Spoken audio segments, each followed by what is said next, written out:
Have you ever walked in on your parents doing something unusual? I walked in on my father softly telling my sister, "Sweetie, it's supposed to be me in that box." This was right before my sister's funeral.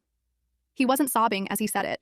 His tone was very matter-of-fact, the same tone he used 20 years earlier when he helped her with her homework at the kitchen table. He was calmly explaining the natural order of things to her. Parents die first. That's how it's supposed to happen. The funeral home was right down the street from my parents' house. My father had a motorized wheelchair that was a pain to load and unload from a trailer they towed behind their car, so he decided to just ride his wheelchair down to the funeral home. He got there first. I drove my mother, and we had to make another stop to pick up my grandmother on the way. When we got to the funeral home, my mother and grandmother waited in the front for some other relatives. I went in to look for my father. He didn't see me come into the room behind him. He was sitting in his chair next to my sister's open casket, touching her hair and saying those words to her. At the time, I didn't realize the significance of what I'd heard.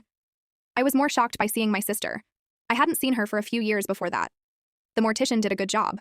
She looked like she was just sleeping. Anyway, I left the room before my father saw me. The more I thought about it, the more significant his words seemed to me. After his funeral, about a year and a half later, my mother told me that he was never really the same after my sister died. He just kind of gave up. He was sick before that, but was at least trying to fight it. He didn't try to fight it afterwards.